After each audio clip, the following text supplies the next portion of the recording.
Or, all right. Good morning. Good morning. How's everyone? Great. Awesome. Happy Friday. Yes. Yeah, we got what, less than 2 weeks till the end of October. So it is pretty fast month coming to the end, right? And before you know it, we're in November. All right, guys. Well, I appreciate you guys coming in. We're going to have a real talk topic regarding the listing agreement. Okay. It's not really that I want to go through the elements of the listing contract, but really just an understanding with all of the new changes, right? With the listing agreement, with the MLS, right? I'm also going to be toggling from the listing agreement to the MLS as well, so you get a perspective and an idea to see best practice. If an agent has advertised, if the seller is willing to consider concessions, okay, and how you can find that information on the MLS, because even to this day and time, we are still have some agents that are not familiar in where they can find this information on the MLS. Now, the best practice is always, right? Always, pick up the phone, reach out to the listing agent and ask, hey, is the seller willing to consider concessions, right? And then the proper documentation and order, right? And this goes from both sides. What I mean by both sides, meaning, you're the listing agent and how you navigate and handle the process when a buyer agent is requesting compensation, and also from a buyer's perspective, right? Asking the seller for consideration. All right, so just briefly, the listing agreement revised, right? All of us should have known that on July of 2024, several months back, we had changes to the contract. Now, compensation or cooperating compensation has been eliminated from the listing agreement. There's nothing that says on the listing agreement about paying a buyer's agent commission. It's been removed, okay? So if you have an old version of it, you would be out of compliance, right? Therefore, you would have to either check with your system, upgrade your internet or your platform in order for you to be able to get the latest update on the forms, all right? Now there's two versions, right? The version is the online platform, zip forms, and then you can also download it into your computer, which is the standalone one as well. It's faster if you have it already in your computer. Therefore, you don't have to have internet access in order for you to go quickly to a form, fill it out, get signatures, and then send it out, okay? Now, the listing agreement is pretty self-explanatory, right? And always you want to make sure that you've got the right listing agreement, right? Because there's 3 different types of listing agreements as we speak, okay? There's one that is an all-inclusive authorization and right to sell. Then you have what's called an open listing. And then you have one that's reserved, seller reserves, okay, in agreement. For today's lecture, we're going to be talking about the exclusive right and right to sell, exclusive authorization and right to sell. Now, before we go into the nuts and bolts, morning, the seller side only compensation has, right? Compensation to the listing broker is for the seller side only, right? So please make sure that you understand the elements, okay? And how it works is, the grid, okay? Section C talks about that the amount of real estate commission is not fixed by law, they are set by each broker individually, okay? Most, if not all of your forms are going to have this disclaimer now. But the section that I want you to focus on is these two, C1, C2, okay? C1 talks about compensation to seller broker only seller size transaction. This is the amount that you are just asking as compensation to help navigate and sell your client's home, okay? You have a percentage or you have a flat fee. Okay, let me make sure I got everyone. 1 second. Okay. So you can do a flat fee or a percentage, okay? Section C2 goes into additional compensation to seller broker if buyer is unrepresented, okay? So I want to put some clarity on this because I still get confusions from agents saying that C2 is compensation to the buyer's agent. That's not the case, okay? I don't know how they interpret that, but I still get questions when it comes to that. Does that mean an unrepresented by you, but it's represented by the buyer's agent, okay? The answer is no, okay? What this paragraph talks about, it says if a buyer comes to you that is not working with any agent, that's what's an unrepresented client. And the awesome part of it is you can ask the seller for additional compensation to handle the extra task and obligation and responsibility to do more work. This is why they put a percentage and a flat fee that you can charge in addition to what you already secured as your compensation. Okay, so this is added. So if we were to say 1.5, right?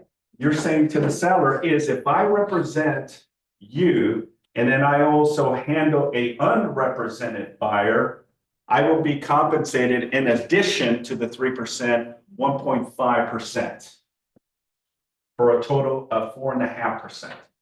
So if the direction goes that way, you close the deal, 4.5 is your commission going your way. Okay, we're all clear on that, right?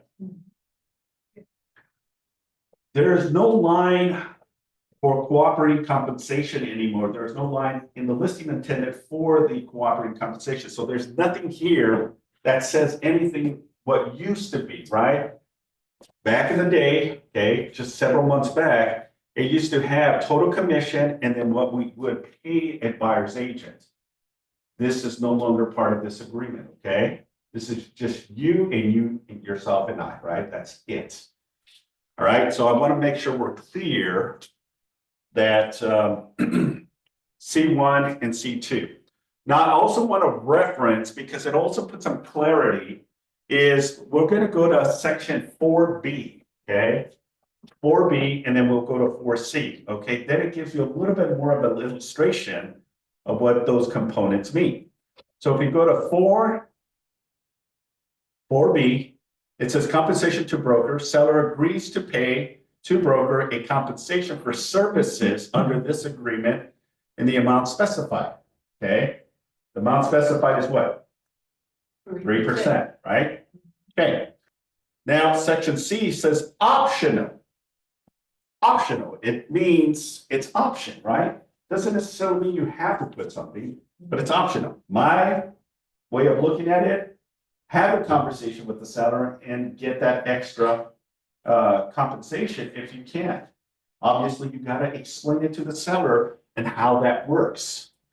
Optional additional compensation for an unrepresented buyer. If no other brokerage company is involved in the sale of seller's property because buyer is not represented by a real estate agent, seller agrees to pay broker the additional amount specified on paragraph C2. What was that amount? 1.5, yeah. Okay, so that's what it's telling the seller, hey, you're gonna pay me 3%. Hey, if I work with an unrepresented buyer, I'm getting an additional 1.5% if check for services rendered, okay? If you leave it blank, okay, and now a buyer comes to you, then the option here would be is to get a buyer representation agreement, okay, with this buyer, which you can. Then that creates what we call dual agency. Buyer, seller, you facilitating the process for both the buyer and the seller. But now you would have to go through the motions of getting a buyer representation agreement, better known as the BRBC form. Then you have to go in from a standpoint, from a buyer's agent perspective. Now you're going to have to submit that, even though you're the listing agent, you're gonna have to submit a request to the seller if the seller is willing to pay you any additional compensation if you leave the unrepresented section blank, okay? And I want to go back because I want to be clear that if you don't check this, okay, and you leave this blank,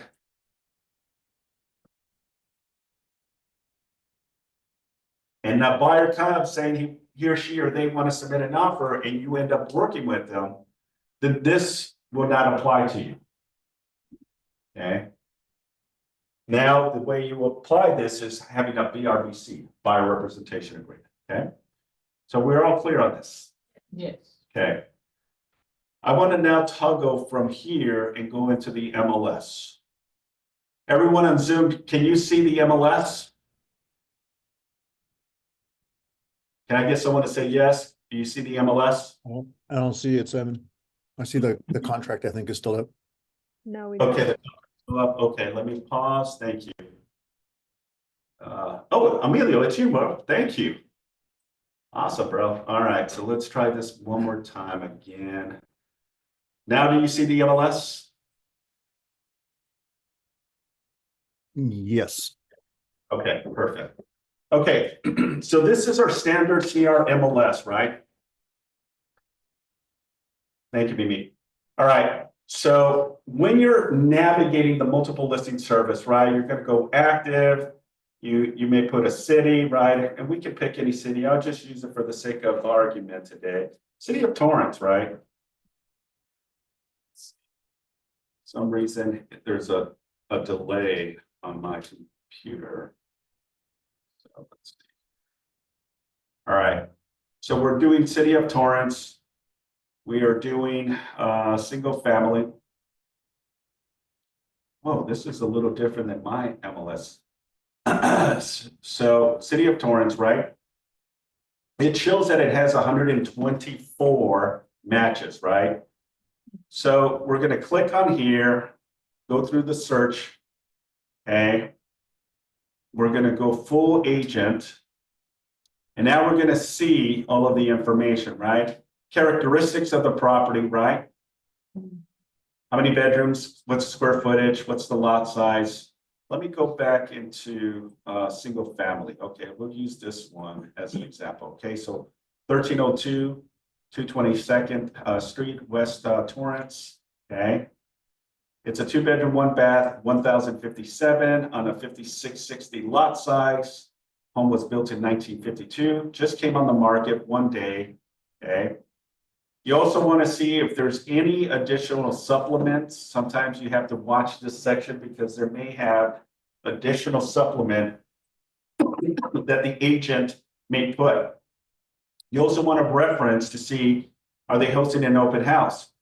And it looks like they're hosting an open house Saturday the 19th and Sunday the 20th from 1 to 4 p.m. All right. So if you want to have your clients go there, you can have your clients go there. Also, I want you to also know that these sections here, which is your real list, add to your watch. This is your assessor's map. This is how you can schedule showings with the listing agents. This is if they're doing an open house. This is a resource for down payment, and this is your realtor property resource, right? Now, I know it has the submitted offer here, but I would encourage you to just go through the additional way of doing it is through your car forms. Okay. Now it goes into the descriptions, right? And remember, you're looking at it from two perspectives on today's lecture. Here's the section that I want you to see if the seller is willing to give concessions. It's right here. Okay. So just below descriptions, okay, it'll say seller will consider concessions and offer. It says here, no. No. Okay. So what does that mean? Anyone? What does that mean when the seller says no to concessions? As is. If they're not, they're not gonna consider it. So when you do your offer, don't ask if the seller's gonna consider, because they're telling you no. Yeah, exactly, right? It's pretty self-explanatory, right? That this particular agent has already put no to concessions, right? Let's see who the agent is. If you go all the way to the bottom, you'll see that it's Vista Sotheby's agent, right? Jeff is the agent, okay? This is why it's important to really do your homework, right? And the reason I say this, guys, is because you call the agent and you say, hey, is the seller offering concessions? A smart ASS will say, well, didn't you look at the MLS? And you're gonna look like okay, so be diligent, guys, and really make sure that if you're looking at information that you look, and I believe me, there's a lot of agents that unfortunately fail to see this section, okay? So this is where the information is. Let's go to another one and see what the next one says, okay? This is now one, still in the same city. This one has nothing. Right. This doesn't have a no, nor a yes, it's just blanked. Okay, so what's your thought around that? Ask the Conversation. 100%, right? This one is open for a conversation. Okay, let me go back to the one that says no, right? Even though it says no, can you still submit a request? Yeah. 100%, absolutely. I would encourage you to do so. Okay, because we know that depending on the price, terms, and condition may ignite the seller's motivation to offer compensation. Let's say that the seller gets 3 offers, but you have an offer that is so enticing, right? And we're asking for concessions, you know, we can also back out of, submitting as well, or negotiating with the seller if the seller comes back and says no, right? We're going to reflect that and tell the buyer, it says, look, I submitted my request of compensation, we were the strongest offer, but they're not going to pay me compensation. What would you like me to do? Okay. Because the buyer is responsible, right, to pay you the commission. We're asking, as part of the SBPP form, asking the seller, okay? So this one says blank. So this one I would definitely reach out to the listing agent, okay, and ask Anthony from Compass, hey, Anthony, I'm calling you on your property on Mangler Street in Torrance. Is that property still available? Obviously, one day on the market, I'm assuming it is. As I said it earlier, are they hosting open house? Yeah, they're hosting an open house. All right, so this is a new listing that just came on the market, right? Obviously, if you click here, you can see the photos of the property. And see if the buyer would be interested in looking at it on Saturday or Sunday, or if they would like to set an appointment maybe this afternoon to see it. Okay, let's look at another property. All right, so this is one on Hickory Avenue. It's listed for 1.3, one day on the market, V2, 1551 lot size, 1951 build. They're hosting an open house on Saturday from 1 to 4. Descriptions. Seller will consider concession and offer. What does it say? It says yes. Okay, I like this agent, right? Because this agent is obviously having the conversation with the seller. Let's look at who the agent is. I hope it's a KW. Oh, unfortunately, it's not. So Holly is from Compass, has this listing, right? And she is whatchamacallit, she is the seller is considering concessions, okay? And I want to be again crystal clear what concessions are, right? Concessions doesn't mean commission. Okay, just because it says yes, don't think that that goes to you. Concession is the buyer's concessions. The buyer has to make that determination in how they're going to split the pie, if any, in all of that commission or concessions.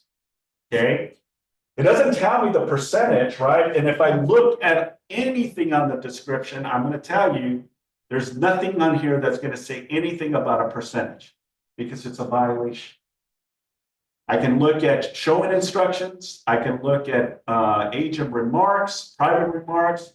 Please submit all offers with pre-approval and proof of funds, new flooring, just completed for sale. Call me with any questions, right? But nothing on here says about concessions. So it makes you think, right? But generally, that's a really nice agent. Just even say that. Absolutely, Very, yeah. very But open. remember, it's really the seller's discretion at the end of the day, right? We saw one that said no. We saw one that had nothing, and then we saw an agent that said yes, right? Because now you can maneuver the conversations and how you're directing your buyers too. Okay? Because if the buyer is tight on money and doesn't have the means to pay you, you have to also take into consideration, that's part of the process now, is your commission. Not saying you're going to steer the buyer, because if the buyer wants this property, we cannot stop them from buying the property, right? Because then we're not doing our fiduciary responsibility. Okay? But in essence, it gives you a good understanding the motivation that the seller has. Okay? The seller has in regards to consideration.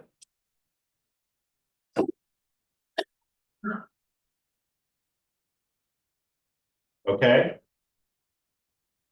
So now we saw 3 different examples of the MLS. So now moving forward, when you are researching a property or you're inputting this information on the MLS, right? You need to be having the conversations with the sellers on your listing appointment, right? When I'm sitting down with the seller and saying, here's the pros and cons and the benefits of giving concessions, right? We're not going to be talking about compensating the buyer's agent, but just merely, are you considering any type of concessions to give to the buyer? And the seller has 3 options. Yes, no, not sure. Let's get an offer. And then I'll determine if I want to give, right? Because the seller may be adamant in the very beginning to provide concessions, but then something sparks their interest on that particular offer, and now it changes the way they see things. This buyer can close in 15 days. They're giving me more than what I'm asking. They're releasing or tightening up the contingencies. The other ones are less than what I'm asking and are asking for a longer escrow period, and they want to hold on to their contingencies of 17 days. That may be that tipping point where the seller's motivation is, I'd rather go ahead and move forward with this one. Yes, they're asking for compensation, but they're also giving me what I'm wanting. Or this, or them some, right? Okay. So again, this is where you find this information, okay? And it's perfectly fine, okay, to reach out to the agent. Any savvy, experienced agent will know the pros and cons on how to navigate the conversation if you ask the listing agent, right? So let me just say, and I'm going to use Salvador as an example. You know, I'm reaching out to Salvador, who's the listing agent, right? And I'm asking Salvador, hey, you know, I see on the MLS, seller is considering concessions, right? Yeah, they are, okay. And then what if I do a follow-up and says, you know, is there a percentage that the seller is considering, right? Now, we have that one pager, right, that allows us to consider if the seller is willing to consider any concessions to be given to the buyer, right? But we have to be very careful in how we navigate that conversation, because it has to be in alignment, right, to the NAR settlement. And his response back to me is, please just submit your terms and your request, okay? Because we cannot provide that information, even though we have that information on hand. Okay, we can say yes to concessions. Please submit your requests and include the proper forms.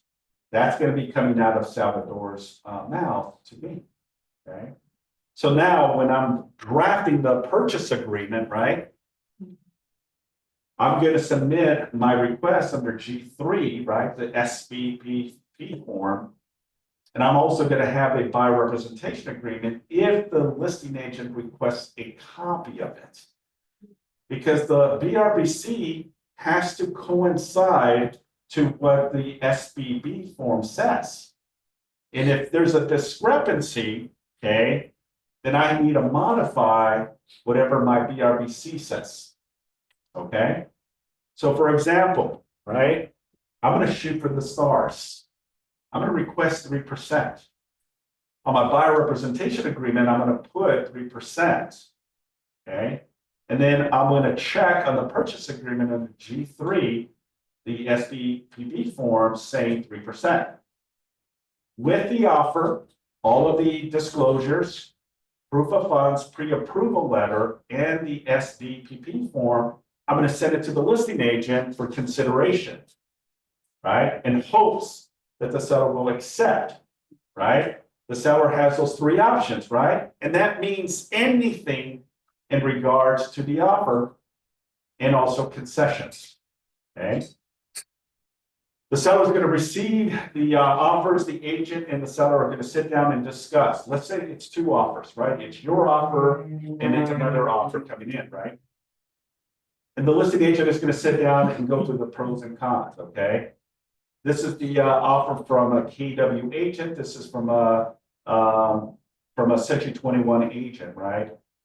All of them are offering above asking. This one is asking for a 10-day physical inspection, where this one is asking for 17 days to release that as part of the contingency, right? What would you like to do? Because there's also concession. This one is asking for 3%, and this one is asking for 2.5%. Okay. Now, the seller is going to make a determination, right? Pros and cons, looking at both offers, right? Price, terms, and conditions. Think that for a minute. Price, terms, and condition.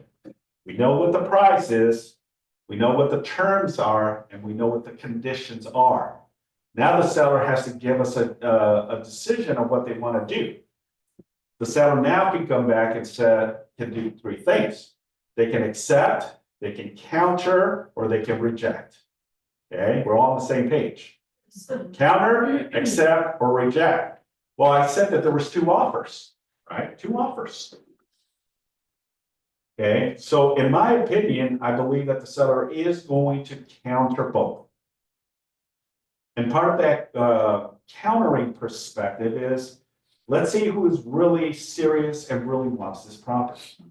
And now we're going to push both buyers to see who is willing to come up and give us even better price terms and conditions. So now we send a seller counteroffer or a seller multiple counteroffer to the two offers. And now the buyer's agent receives this, and now we're in communications with the buyer. Hey, I got good news. We got a counter, right? Let's discuss it. Do you have time right now at 11:30 to discuss it? Yeah, okay, no problem. You're on a conference call with your buyer, and now you go through the layers of the seller counteroffer. Now, please make sure to read it before you have a conversation with your buyer to make sure you understand what you're going to deliver to the buyer. And now you're looking at the counteroffer. They're asking for highest and best. They're asking for a 15, let's say a 20-day escrow. They're asking us for to release the appraisal contingency, right? And all other terms to remain the same. Meaning they didn't counter the consideration of the SBP form, right? So in your mind, if you submitted a 3%, they're considering 3%. Okay, so you don't have to include that. That is already agreed upon by the seller if it was not included on the seller multiple counteroffer. Okay, seller multiple counteroffer. Now let's flip the tables and let's say that the listing agent did put that as part of the condition. Because guess what, ladies and gentlemen? The concession on the SBPP form is also negotiable. Now, both agents and the seller and the buyer can negotiate those. So as a listing agent, if I see 3% and 2.5%, guess what? I'm going to use that as leverage. Now, I know all of you are probably thinking, okay, am I going to go higher on that? It's on the reverse if I'm the listing agent. Because if I have two agents that submitted 3 and a 2.5, okay, I want you to understand where I'm going with this. I can put some type of reference, please also consider the SBB as best and final. Best and final, okay? So from a buyer's perspective, when I'm hearing best and final is I can go up, I can stay, or I can go down on my commission. You're all with me on this, right? That could be part of now the negotiations, guys, and I want you to understand that may happen. It's happening as we speak. Because that can be the game changer where the seller will consider this offer over your offer. So let's just say that from a 3%, you go down to 2.5%, right? That 0.5% goes to who? The buyer. Negotiate. Listen to my question, okay? If you had put originally on the SBPP form 3%, right? Because that's what you have on your buyer representation agreement, right? And now the listing agent sends you a multiple counter, right? And that multiple counter says, hey, bring us your best and final on the SBPP form. You get that, you can either go up, you can stay, or you can go down on the commission. Okay, the percentage. All right.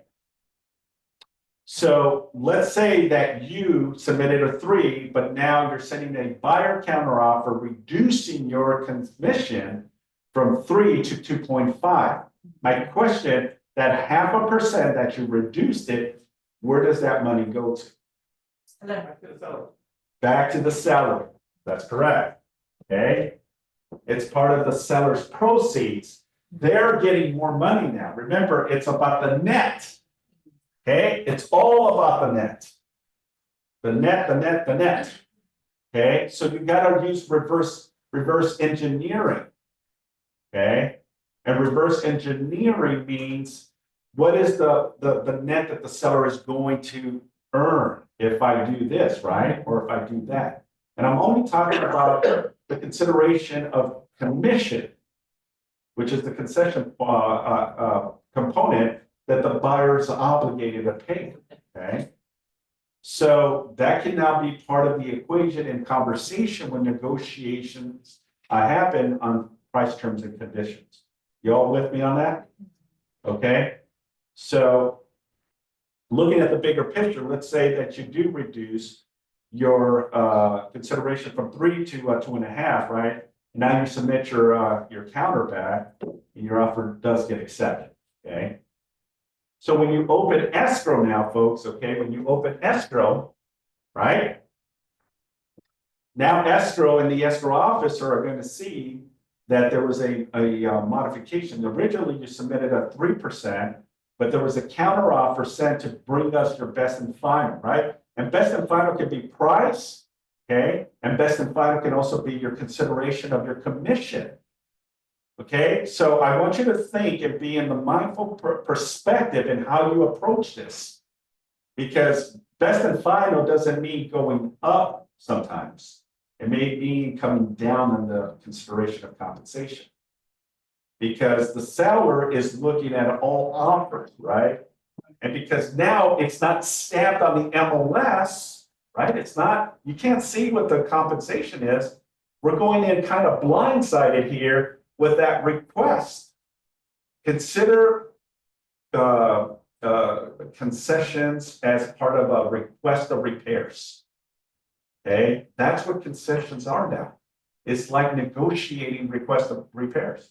You open escrow, the buyer goes through their due diligence. The buyer gets all inspections, general inspection, roof inspection, electrical inspections. They get all the reports back, they go through the reports, they see some concerns, and now they prepare a request of repairs. Submit that request of repairs asking for one or three things. One, to fix it. Two, to credit. Or three, to reduce the price of the home. Those are the three things that can happen. Salvador. Yes, so the difference on the half a point from the three came down to 2.5. I need to negotiate the difference with the buyer, my client, and see if it's gonna make up the difference. You can do that. Yeah, so that's a good question, Salvador. So the question that he has is that if I have an original BRBC that says 3%, right? And I submit my request at 3%, and now we're encounters, and I now have to reduce my 3% of 2.5%, and my offer gets accepted.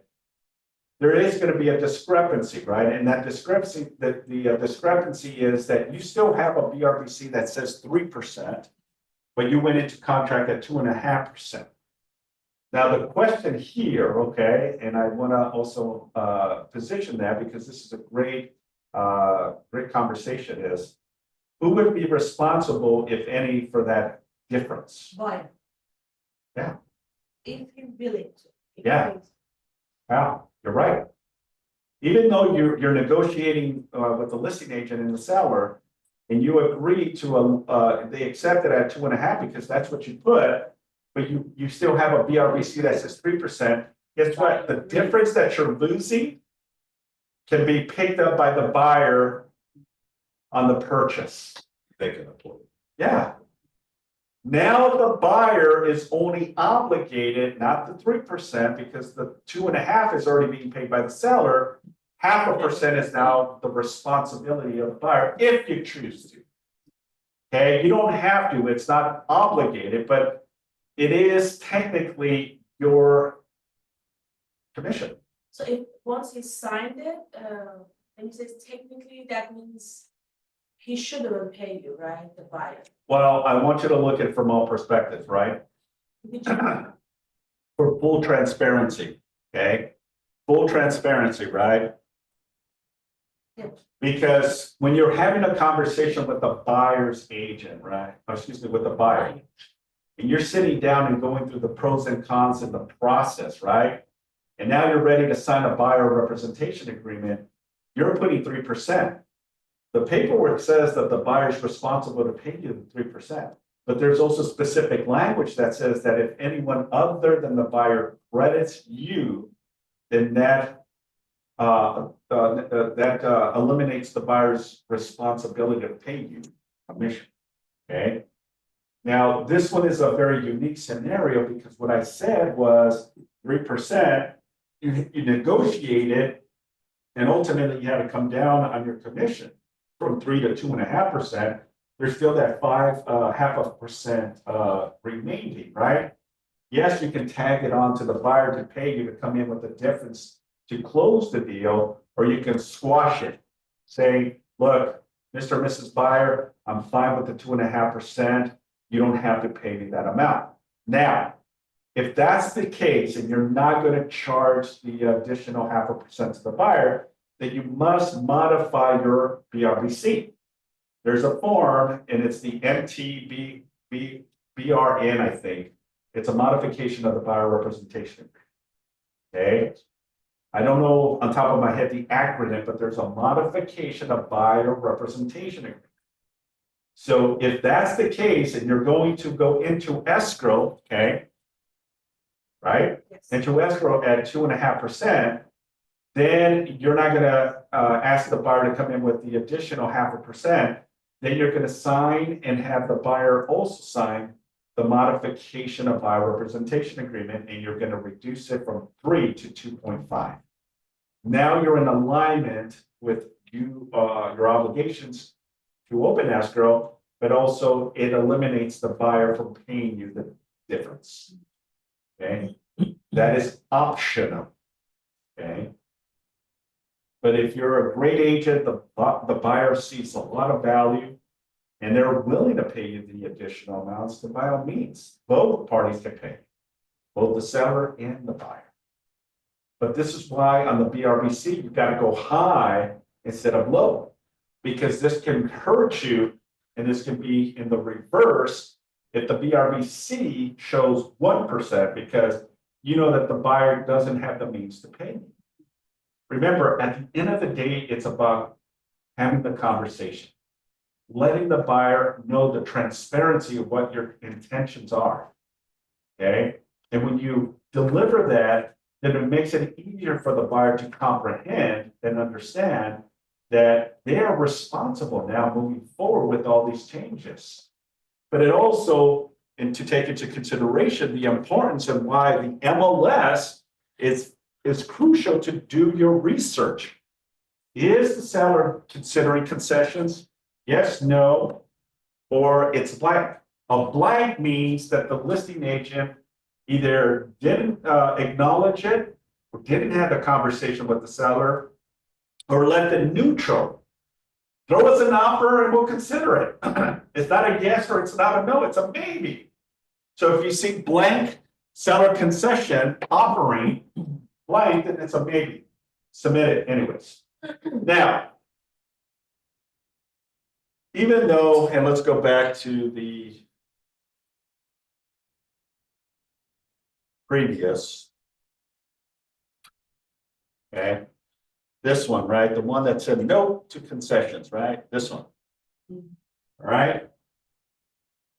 Even though it said no, right? Is it worth a shot to still submit the SVPP form? Yeah. Even though it says no here, is it worth a shot to even submit? Just to secure yourself. Doesn't hurt, okay?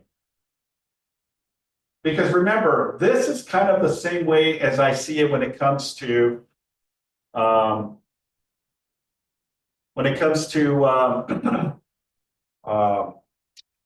shoot, I just lost it.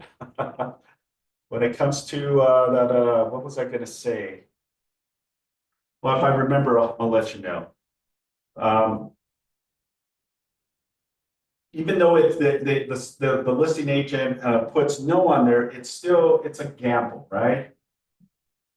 Because let's just say that the property is not 1 day, but it's 100 days.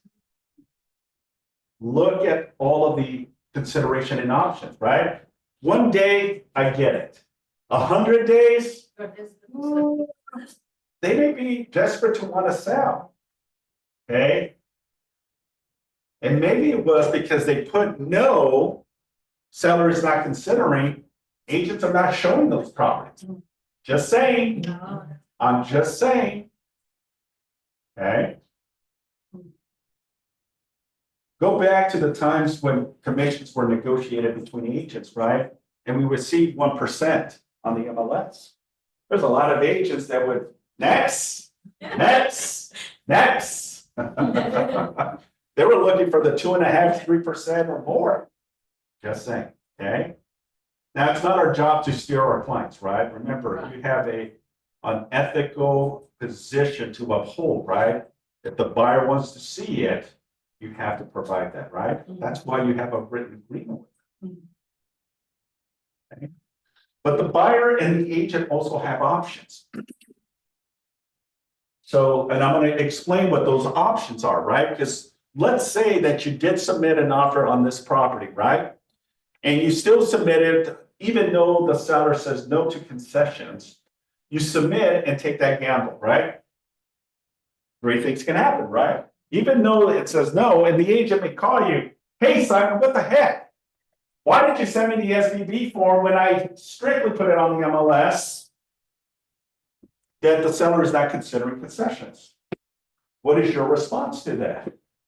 I just might do my fiduciary duty, just to complete the form. I love what you said, okay? But you're right. You're always going to throw it back at your buyer. My buyer requested me to submit it, okay? It's the buyer and the seller. Remember, put yourself out of the equation in all conversations, okay? if you learn anything about real estate contracts, know that the conversation is always about the seller or the buyer. The sellers are telling you, the buyer's saying to tell you this. The seller has asked me to tell you, okay? It's always your clients, not you. Don't put yourself in the fire, right? It's between the principals. Make sense? Okay? So the buyer has instructed me to submit that request, and that's why I did it. And a story. Okay? You're under a fiduciary responsibility, right? To uphold your job as a professional realtor, right? And if your client is asking you to do something that is unethical, then I can understand, do not do it, right? If it's gonna compromise you and your license, put you in a lawsuit, then yeah. Please follow the rules, please speak with me. If you don't know, if you don't understand, always bring, the office into the equation. We're here to support you, okay? But in essence, the buyer has asked me to submit, and that's why I submit. Okay. Well, we're gonna counter, and the seller has said no. Okay, so send me the counter. I get the counter, and the counter looks pretty reasonable, right? The only thing that the seller is not considering is the concessions, right? And we knew this ahead of time, right? But we still submitted that request. Shoot, okay, and see what happens. Because what if the seller would have said, you know what, it's a solid offer, we've been on the market for 100 days, I'm gonna consider it, right? I need to sell, and I need to sell like yesterday. That can happen. If you don't try it, you'll never know. Go for it, right? You may get an earful, but it's okay. Absorb it and move on. So let's say that the seller and the listing agent come back and say no, right? But the buyer really truly wants this property. Who is me, you, to say no? Okay, that's unethical. But you're gonna have a conversation with the buyer and say, okay, Mr. and Mrs. Buyer, we got a counter, this is the counter, okay? They accepted the terms, but unfortunately, they did not accept my SBB form. The 2.5% that I requested, they declined to pay that request. Therefore, 3 things can happen here, Mr. and Mrs. Buyer. One is you consider this, or you ask me to counter, okay? 2, you have the option to accept, okay? Or 3, you have the option to cancel. Now, I also want to be clear, okay, that if you accept and there's no compensation coming from the seller and you cannot pay me the 2.5%, therefore I have to step out of this transaction. And therefore, now you would have to work as an unrepresented client. Meaning you're exposing yourselves, okay? Because the listing agent may not consider or may not want to work with an unrepresented buyer. They may want to be working with an agent, but if the seller has already said to me, no commission, what's to say you go to another agent and they submit an offer and it's the same thing. So you need to let me know how you want me to approach this. Whatever way you want, I'm perfectly fine. And you have to, folks. You have to be perfectly fine with it. Because if the buyer says, I really want this property, right? Okay, no problem. Then I have to withdraw myself as your agent on this. And now you go in as an unrepresented buyer. Meaning you're going to have to handle all of the paperwork. You're going to have to make sure that you follow the contingencies. And remember, the listing agents is handling the seller's best interest, not yours. I cannot represent you if I'm not getting paid compensation. Okay? Let the buyer make a determination. Because the buyer may say, look, I need you. Let's go ahead and just move on to another property. Okay, you heard it from them.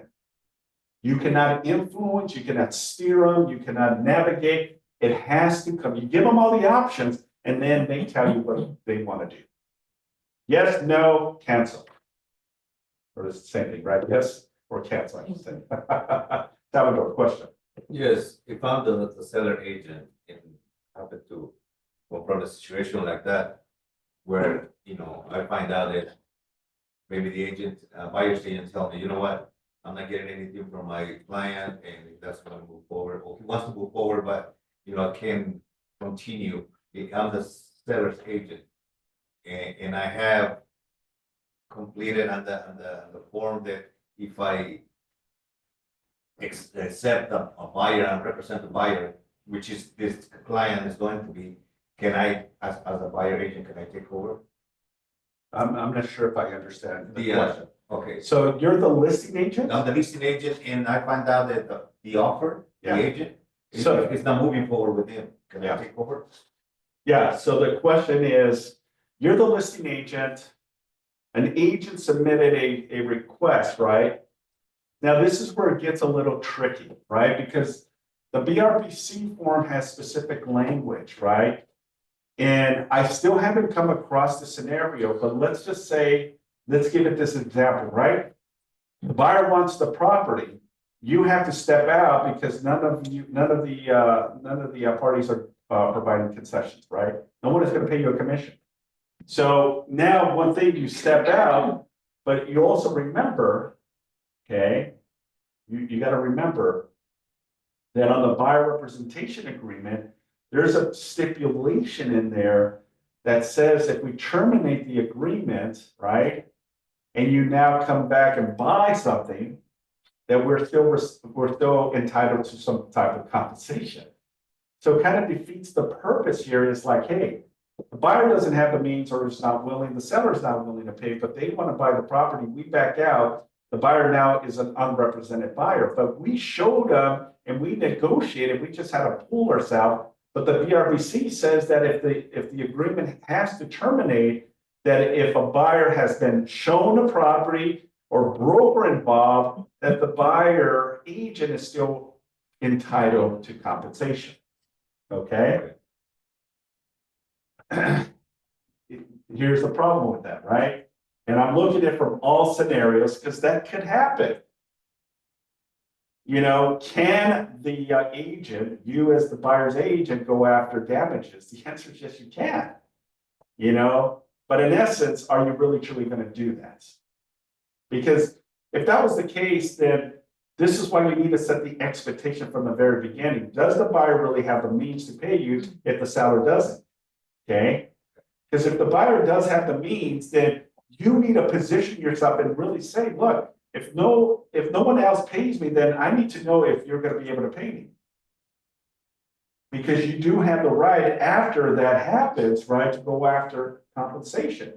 And if you put 3%, that means that you can go after for 3%. Now, it's a very unique scenario, right? Because you had to pull out of that transaction because the seller is not paying and the buyer may not have the means to pay you.